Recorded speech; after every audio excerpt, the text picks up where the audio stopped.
Today, I have come to share the secrets of our success, because rich capitalists like me have never been richer.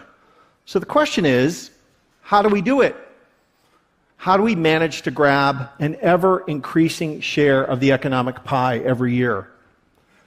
Is it that rich people are smarter than we were 30 years ago? Is it that we're working harder than we once did? Are we taller? Better looking? Sadly, no. It all comes down to just one thing: economics. Because here's the dirty secret. There was a time in which the economics profession worked in the public interest for everyone, but in the neoliberal era, today, they work only for big corporations and billionaires. And that is creating a little bit of a problem. We could choose to enact economic policies that raise taxes on the rich, regulate powerful corporations, or raise wages for workers. We have done it before. But neoliberal economists would warn that all of these policies would be a terrible mistake, because raising taxes always kills economic growth. And any form of government regulation is inefficient, and raising wages always kills jobs.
Why do we get used to everyday things?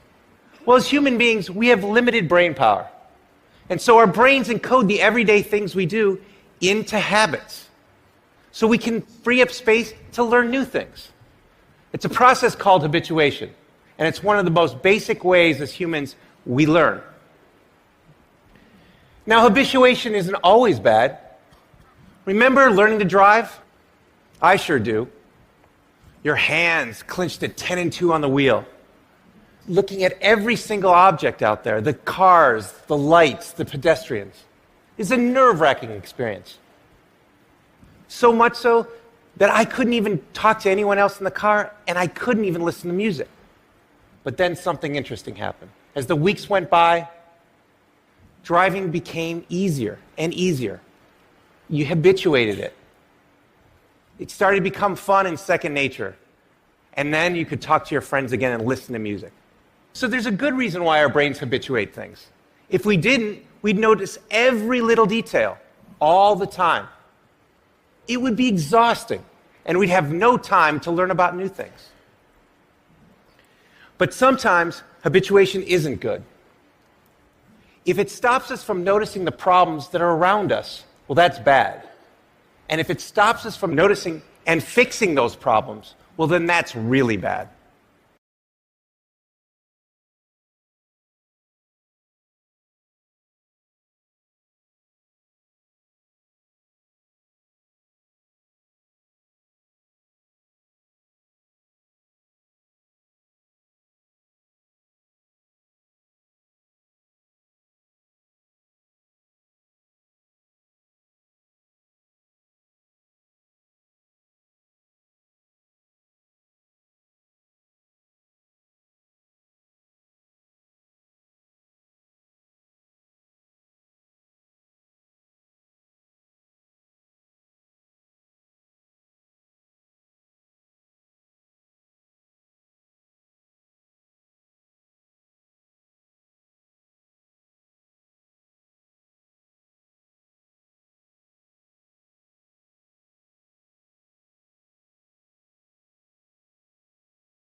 The public realm in America has two roles.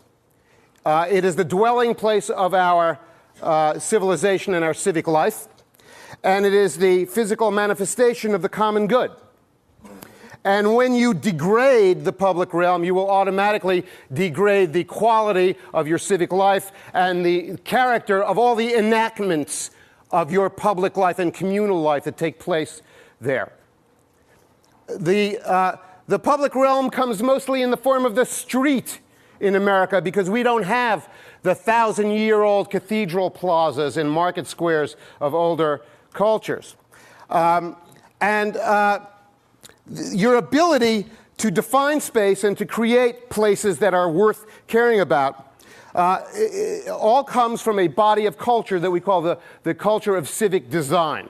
This is a body of knowledge, method, skill, and principle that we threw in the garbage after World War II and decided we don't need that anymore, we're not going to use it. And consequently, we can see the result all around us. The public realm has to inform us not only where we are geographically, but it has to inform us where we are in our culture, where we've come from, what kind of people we are, and it needs to, by doing that, it needs to afford us a glimpse to where we're going in order to allow us to dwell in a hopeful present.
The comic move is to guide us to a benevolent conception of people, and hence parts of ourselves.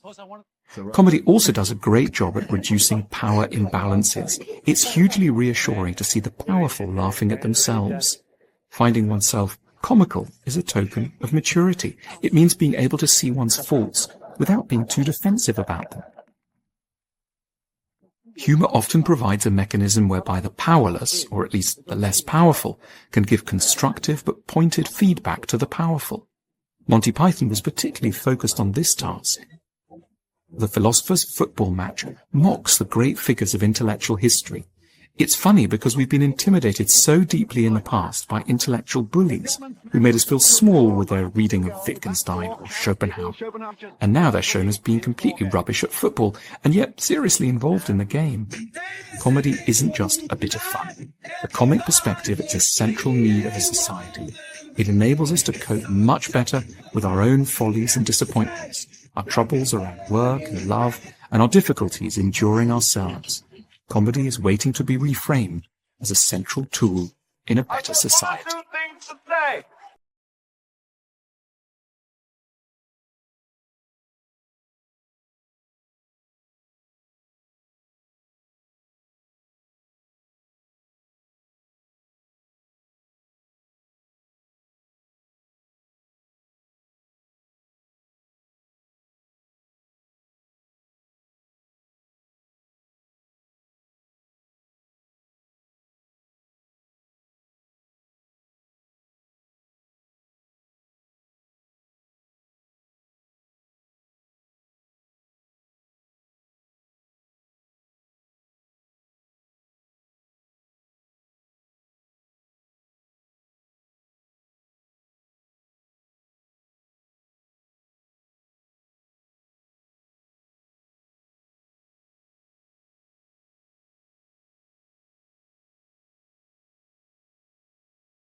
we can fertilize our food.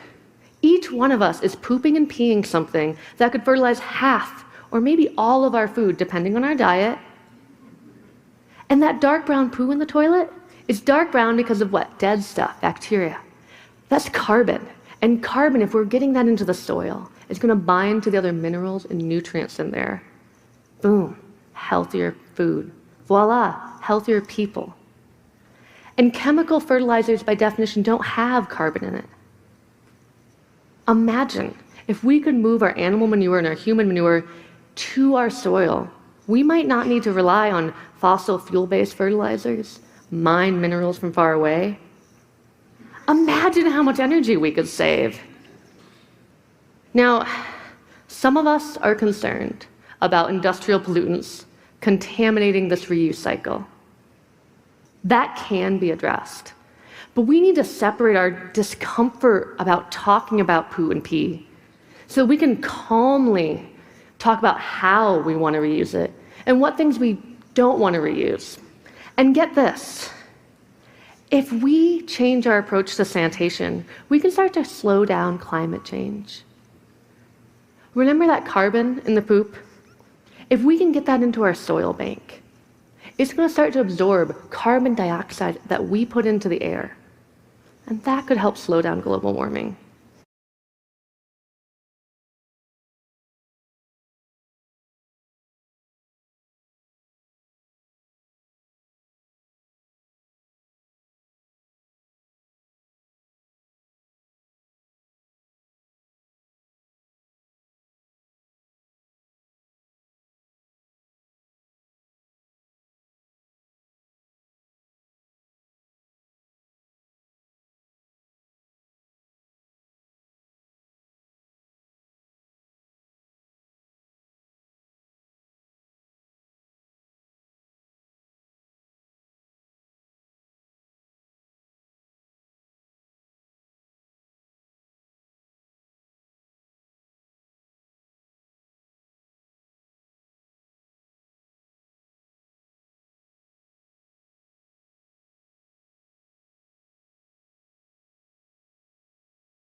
Our society is just more and more mobile. Everything is on the move. I mean, the good part is convenient. You can drink coffee anywhere. You don't have to stay in the diner. You can be in the subway. You can be walking. The bad part is it's harder to savor a coffee when you're taking it on the road. The first patent for a lid on a cup was in 1934, but it was for cold beverages. And in 1950, this guy named James Ruff-Snyder invented the first snap-on lid, but it didn't have an opening for drinking. In the 60s, there was this huge cultural shift where people started drinking coffee on the move. And 7-Eleven was the first to sell coffee to go. And then came this revolution in 1967. A man named Alan Frank invented a lid that you could peel a tab off, like in the shape of a guitar pick, and drink it from there. In 1975, another big advance, you could peel back a tab and attach it to the lid itself. So more and more people started drinking coffee on the go. In 1984, a watershed moment in the history of coffee cup lids, the birth of the Traveler lid. And it is iconic. You've seen it a million times. And it solved a whole host of problems. It's designed so that you don't splash your face because it's higher than any of the other ones. It's got this protruding rim, so it slightly cools the coffee before it hits your lips. It's got a small depression in the center for your nose, so you can really get in there and get maximum aroma. It's got this tiny air hole that lets the steam out and stops it from creating a vacuum. This is one of those objects where you just don't notice it until it dribbles on your lap. So I think the coffee cup lid will just continue to evolve. And you're going to see a move away from single-use plastic lids to lids that are a little more sustainable.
How are we raising our children?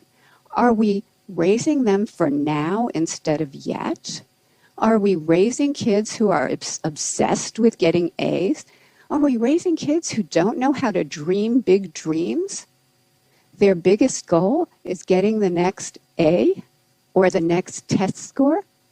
And are they carrying this need for constant validation with them into their future lives? Maybe because employers are coming to me and saying, we have already raised a generation of young workers who can't get through the day without an award. So, what can we do? How can we build that bridge to yet? Here are some things we can do. First of all, we can praise wisely, not praising intelligence or talent. That has failed. Don't do that anymore, but praising the process that kids engage in, their effort, their strategies, their focus, their perseverance, their improvement. This process praise creates kids who are hardy and resilient. There are other ways to reward yet. We recently teamed up with game scientists from the University of Washington to create a new online math game that rewarded yet. In this game, students were rewarded for effort, strategy, and progress. The usual math game rewards you for getting answers right now, but this game rewarded process. And we got more effort, more strategies, more engagement over longer periods of time, and more perseverance when they hit really, really hard problems. Just the words yet or not yet, we're finding, give kids greater confidence, give them a path into the future that creates greater persistence. And we can actually change students' mindsets.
I kept thinking, why does the item have to be returned to the retailer in the first place?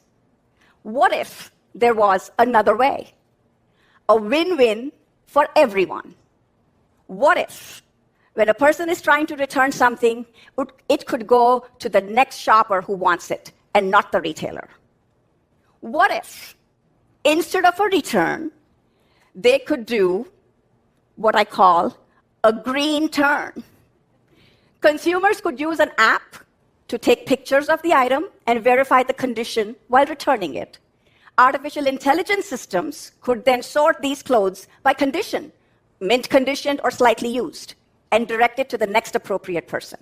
Mint conditioned clothes could automatically go to the next buyer, while slightly used clothes could be marked down and offered online again.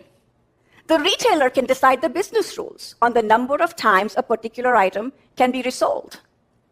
All that the consumer would need to do is obtain a mobile code, take it to the nearest shipping place to be packed and shipped, and off it goes from one buyer to the next, not the landfill. Now you will ask, would people really go through all this trouble? I think they would, if they had incentives, like loyalty points or cashback. Let's call it green cash. There would be a whole new opportunity to make money from this new customer base looking to buy these returns. This system would make a fun thing like shopping a spiritual experience that helps save our planet.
Now, typically, when we think about business, we use what I call mechanical thinking.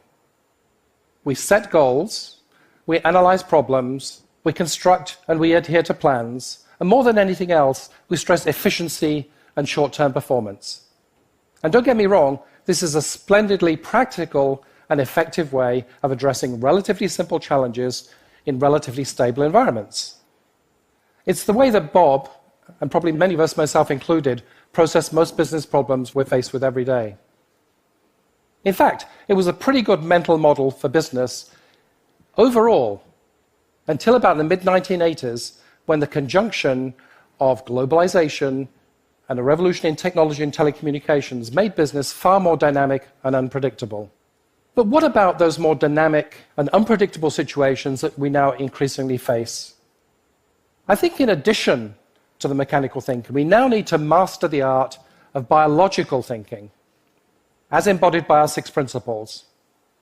In other words, we need to think more modestly and subtly about when and how we can shape, rather than control, unpredictable and complex situations.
Unlike the moon, our dead rocky companion, the Earth is alive, pulsing with creative and destructive forces that power its geological metabolism. Lunar rocks brought back by the Apollo astronauts all date back to about the age of the solar system. Moon rocks are forever. Earth rocks, on the other hand, face the perils of a living lithosphere. All will suffer ruination through some combination of mutilation, compression, folding, tearing, scorching, and baking. Thus, the volumes of Earth history are incomplete and disheveled. The library is vast and magnificent, but decrepit. And it was this tattered complexity in the rock record that obscured its meaning until relatively recently. Nature provided no card catalog for geologists. This would have to be invented. 5,000 years after the Sumerians learned to record their thoughts on clay tablets, the Earth's volumes remained inscrutable to humans. We were geologically illiterate, unaware of the antiquity of our own planet, and ignorant of our connection to deep time. It wasn't until the turn of the 19th century that our blinders were removed.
We know from history that every major industrial disruption has followed the same shape, an exponential curve, with new technologies being adopted very slowly at first, but then a doubling rate kicking in consistently until the overall transformation happens very quickly in the end.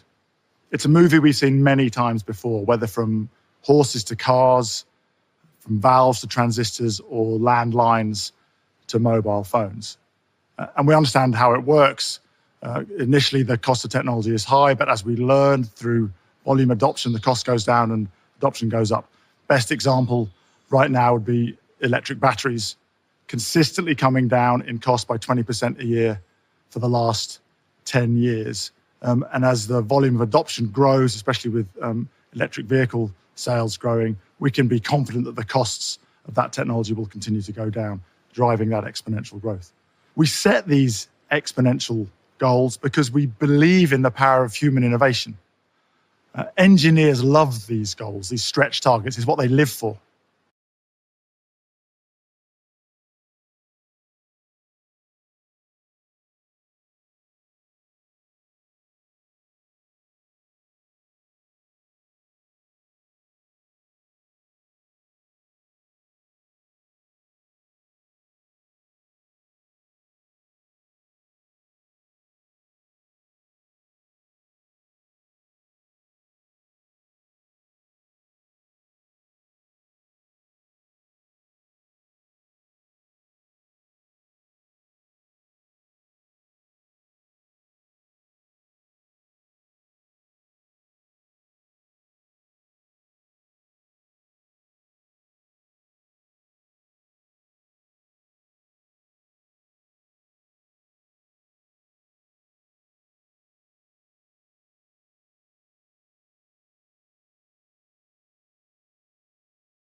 First, let's talk about how smell works. From coffee to stinky trash, the substances around us give off volatiles, which you can think of as tiny smell molecules. We breathe in these smell molecules, which then stimulate the olfactory sensory neurons that sit high in the nose. Each of these neurons contains an odor receptor on its surface. Once the odor receptors are triggered by these smell molecules, the neurons send information about them to the brain.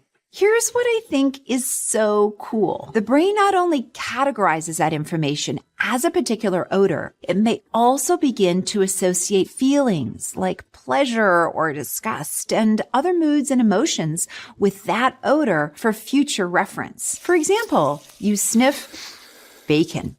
You eat it, your taste buds get salt, and then your body gets a whack of fat, which is an energy source. So the brain loves it and attaches a positive label to it. The next time you smell bacon, a sensation associated with pleasure arises.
This phenomenon of conservation is explained by what we call the first law of thermodynamics, sometimes referred to as the law of energy conservation. The law states energy cannot be created or destroyed. Energy can be described as the ability to do work, where work is the movement of matter when a force is applied to it. A closed system is a system which no matter or energy is allowed to enter or leave. The first law of thermodynamics tells us that the amount of energy within an ecosystem is constant. It doesn't change. An open system, on the other hand, allows stuff to come in and go out. Since most systems are not closed, the laws of energy conservation can be rephrased to say that the change in the internal energy of the system is equal to the difference between the amount of energy coming in minus the amount of energy going out. In other words, the amount of energy in the system can change, but only if it comes from another system or goes to another system. At any rate, systems, whether they're open or closed, do not create or destroy energy. Rather, energy can enter from one system and leave to another.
Cartoonists are like sponges. They soak up people, places, mannerisms, clothing, and behavior. Sometimes they might jot them down in a little black book that they carry around with them. Other times it is just soaked up into the cartoonist's brain, only to be squeezed out later when she is sitting at her drawing table. Not only does a cartoonist have to be aware of what she is seeing visually, but she has to listen to herself think. In other words, take the incoming information and select it, shape it, and then use it for a cartoon. Now that you have an idea or something you think might be good for a cartoon, it's time to shape it. A cartoon is like a staged play. The cartoonist is playwright, director, stage designer, choreographer, and costume designer. The cartoon has characters, a set, dialogue, even if one line, and a backstory. The characters must be dressed to fit the idea, speak in a way that is natural and forwards the idea or gives the punchline. Nothing should be in the cartoon that is not absolutely necessary for the advancement of the idea. The image and words have to dance together in a way that makes sense. It can be a graceful dance or an awkward dance, if that is part of the humor or idea. And then the execution. Some cartoonists sketch the idea with pencil, then ink it with pen using a light box. Others visualize the image in their head and draw directly on the paper in pen.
And as Great Britain grew, interest in tea spread around the world. By 1700, tea in Europe sold for 10 times the price of coffee, and the plant was still only grown in China. The tea trade was so lucrative that the world's fastest sailboat, the clipper ship, was born out of intense competition between Western trading companies. All were racing to bring their tea back to Europe first to maximize their profits. At first, Britain paid for all this Chinese tea with silver. When that proved too expensive, they suggested trading tea for another substance, opium. This triggered a public health problem within China, as people became addicted to the drug. Then, in 1839, a Chinese official ordered his men to destroy massive British shipments of opium as a statement against Britain's influence over China. This act triggered the First Opium War between the two nations. Fighting raged up and down the Chinese coast until 1842, when the defeated Qing dynasty ceded the port of Hong Kong to the British and resumed trading on unfavorable terms. The war weakened China's global standing for over a century.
And so there's two things there. One is, smaller projects that have bigger impact and societal impact kind of get ignored. Also, niche technologies that we can build on for future things will not thrive, will go away.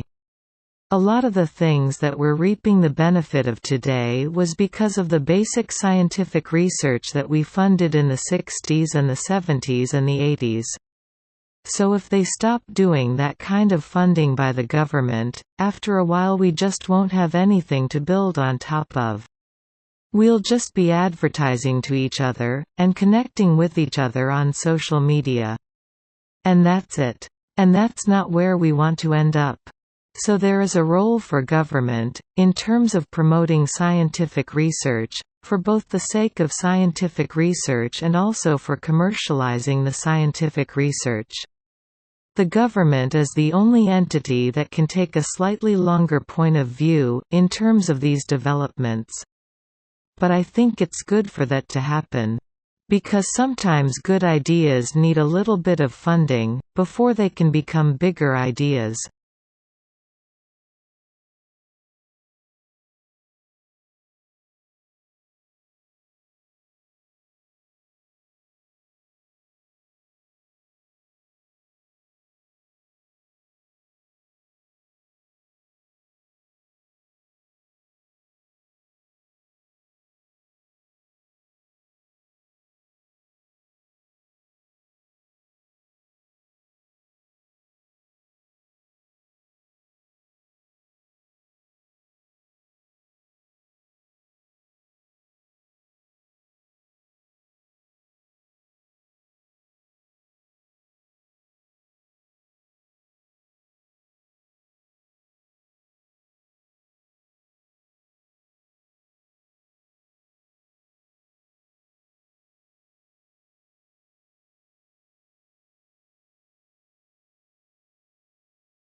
Facts you read, hear, or study become memories through a process with three main steps. First comes acquisition, the moment you encounter a new piece of information. Each sensory experience activates a unique set of brain areas. In order to become lasting memories, these sensory experiences have to be consolidated by the hippocampus, influenced by the amygdala, which emphasizes experiences associated with strong emotions. The hippocampus then encodes memories, probably by strengthening synaptic connections stimulated during the original sensory experience. Once memory has been encoded, it can be remembered or retrieved later. Memories are stored all over the brain, and it's likely the prefrontal cortex that signals for their retrieval. So how does stress affect each of these stages? In the first two stages, moderate stress can actually help experiences enter your memory. Your brain responds to stressful stimuli by releasing hormones known as corticosteroids, which activate a process of threat detection and threat response in the amygdala. The amygdala prompts your hippocampus to consolidate the stress-inducing experience into a memory. Meanwhile, the flood of corticosteroids from stress stimulates your hippocampus, also prompting memory consolidation. But even though some stress can be helpful, extreme and chronic stress can have the opposite effect.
Most of the world's ecosystems are the result of millennia of coevolution by organisms, adapting to their environment and each other until a stable balance is reached.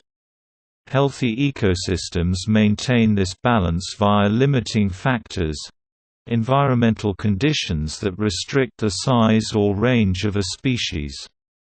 These include things like natural geography and climate, food availability, and the presence or absence of predators. For example, plant growth depends on levels of sunlight and soil nutrients. The amount of edible plants affects the population of herbivores, which in turn impacts the carnivores that feed on them. And a healthy predator population keeps the herbivores from becoming too numerous and devouring all the plants. But even minor changes in one factor can upset this balance, and the sudden introduction of non-native organisms can be a pretty major change. A species that is evolved in a separate habitat will be susceptible to different limiting factors, different predators, different energy sources, and different climates.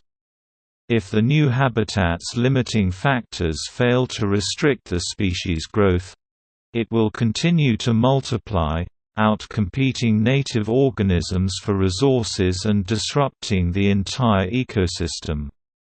Species are sometimes introduced into new habitats through natural factors, like storms, ocean currents, or climate shifts.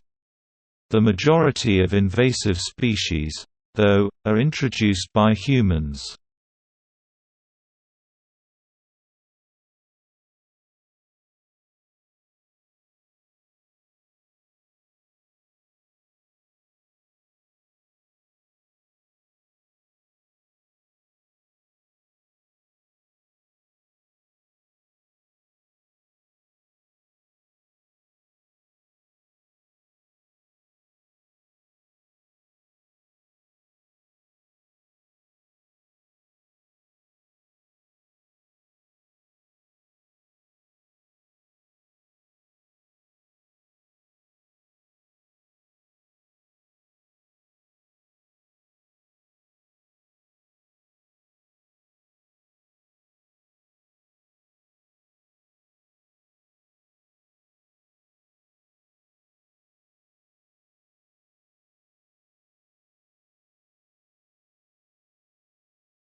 You see, camels are one of the only animals in the world that store all their fat in one spot. And that's useful for keeping cool in a hot climate because heat can escape faster from the rest of their body, which helps them maintain a lower body temperature. Compare that to other mammals, like humans, who store fat all over, making it a lot harder to stay cool. Today, camels still use the fat in their humps as a food reserve, but they're not the only ones. In extreme circumstances, the Turkana tribe in Kenya, for example, will eat camel fat to survive. They suffer a lot from periods of extreme drought, and I have seen these people. They've been very, very short on food, and this is difficult to believe, but it's true. Slit open the top of a camel's hump, take out the fat for their own consumption, and then put the top of the hump back on again. But don't worry, the camel makes a full recovery and instances are rare. But this practice has started to generate some buzz around camel fat as a new superfood. Turns out, camel fat is loaded with fatty acids, vitamins, and minerals.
Airlines can make a lot of money by flying to the right places.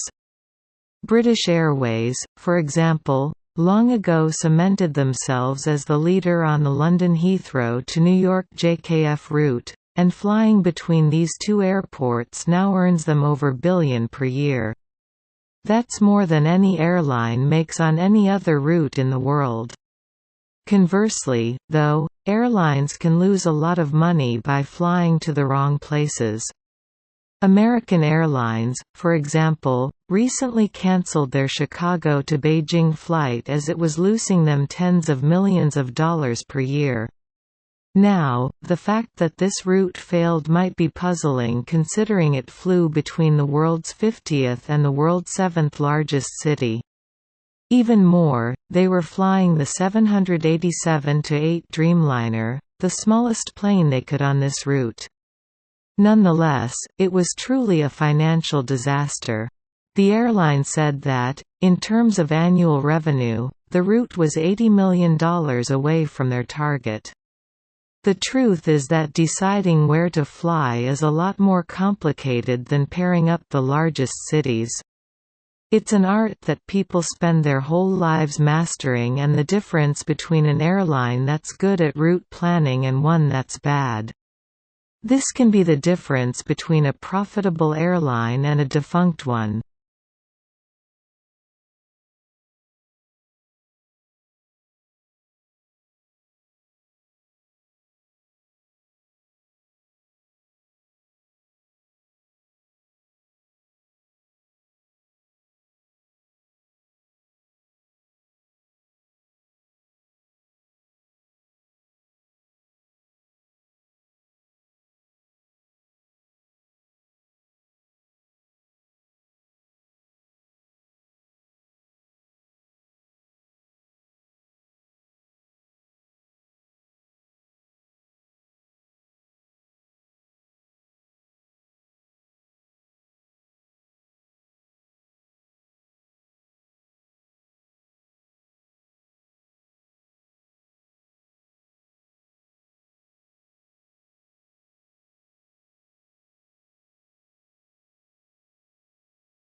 Coral reefs are some of the most spectacular ecosystems on the planet. They're also some of the most vulnerable. But how can we protect the reefs and the animals and plants who rely on them?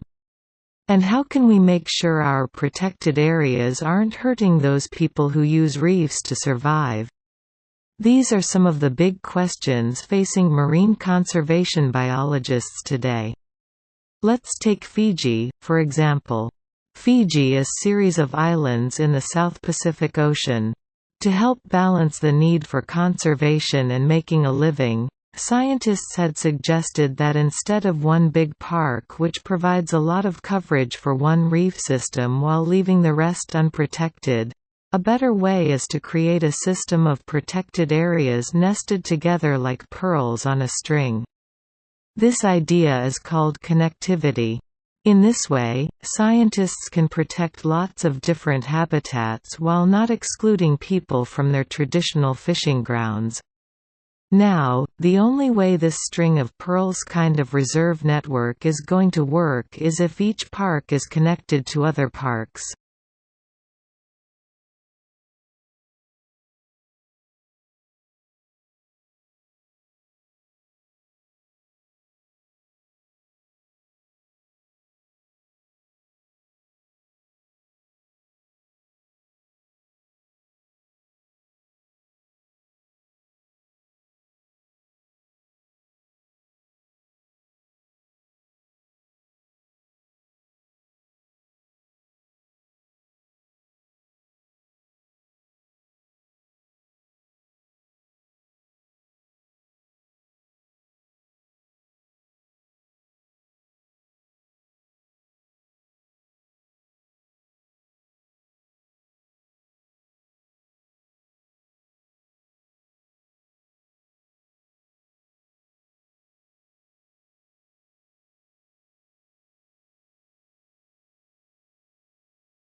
Hair loss can be a sensitive topic for a lot of people. While certain life events and old age can lead to hair loss, sometimes it can be caused by a health condition. One such condition is alopecia areata. Alopecia areata is a condition that can cause your hair to fall out more than normal. The average person can pretty easily lose up to around 100 pieces of hair a day from their scalp, with most of that growing back. Alopecia areata is when that hair loss gets more significant and you have trouble getting that hair to grow back. The amount of hair that falls out varies from person to person, but it can be anything from small, rather unnoticeable patches, to greater amounts of hair loss as the patches increase in size and connect with each other. We often think of this as hair loss relating to what's on top of your head, but this condition can also include hair loss in places like your eyebrows and eyelashes, as well as your face and other parts of your body. According to the National Alopecia Areata Foundation, this condition is fairly common, affecting as many as 6.8 million Americans with a lifetime risk of 2.1%. While there is no cure, symptoms can come and go. It might develop slowly, then go away for a few years before coming back. Alopecia areata can lead to alopecia totalis, where you lose all of the hair on your scalp, or alopecia universalis, where you have total hair loss. Generally, when and if your hair ever does grow back, it might fall out again later on. It often first shows up with children, but can begin in any age group.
What I've learned is that the most effective people and teams in any domain do something we can all emulate.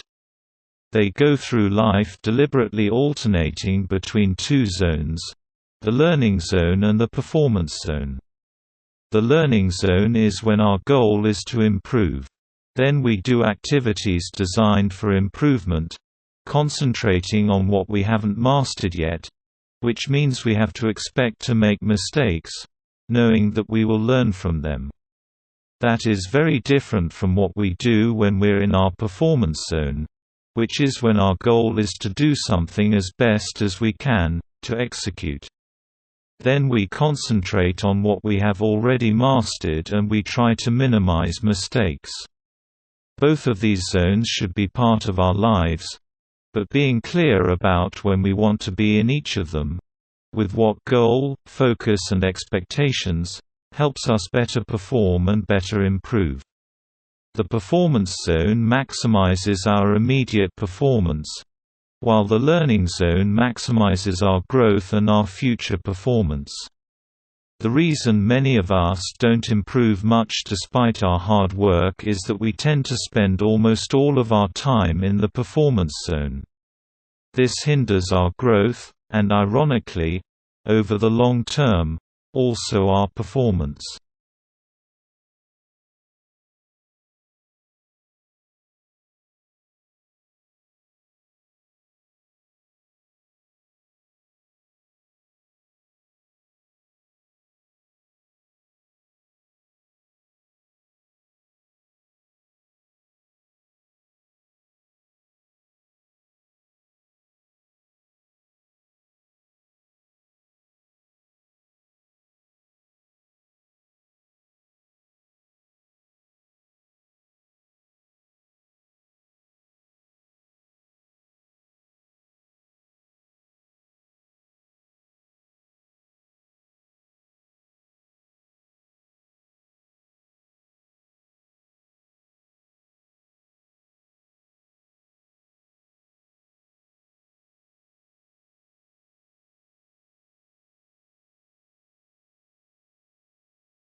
Say you're at the beach, and you get sand in your eyes. How do you know the sand is there? You obviously can't see it, but if you are a normal, healthy human, you can feel it, that sensation of extreme discomfort, also known as pain.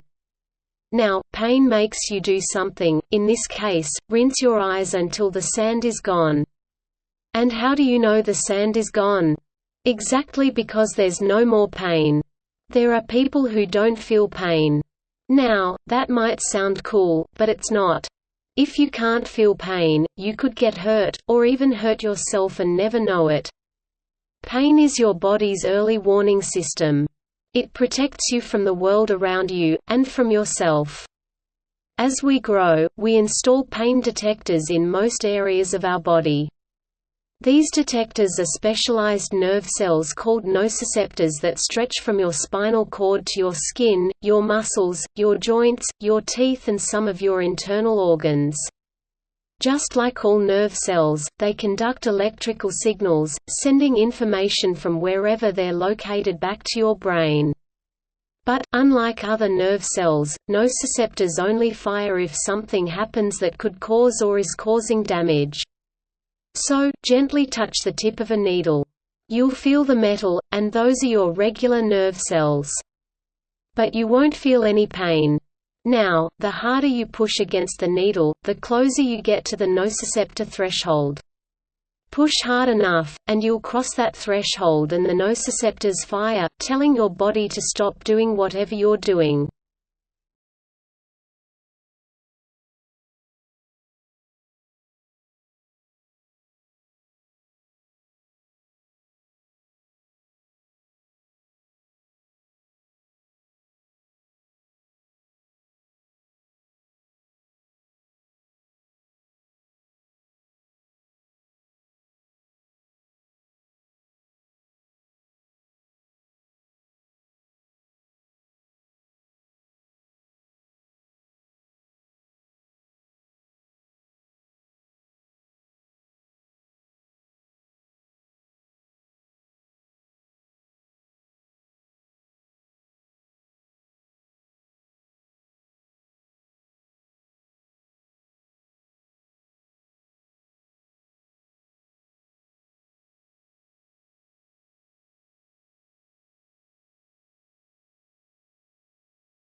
Your posture, the way you hold your body when you're sitting or standing, is the foundation for every movement your body makes, and can determine how well your body adapts to the stresses on it. These stresses can be things like carrying weight, or sitting in an awkward position. And the big one we all experience all day every day, gravity. If your posture isn't optimal, your muscles have to work harder to keep you upright and balanced. Some muscles will become tight and inflexible. Others will be inhibited. Over time, these dysfunctional adaptations impair your body's ability to deal with the forces on it. Poor posture inflicts extra wear and tear on your joints and ligaments, increases the likelihood of accidents, and makes some organs, like your lungs, less efficient. Researchers have linked poor posture to scoliosis, tension headaches, and back pain, though it isn't the exclusive cause of any of them. Posture can even influence your emotional state and your sensitivity to pain. So there are a lot of reasons to aim for good posture.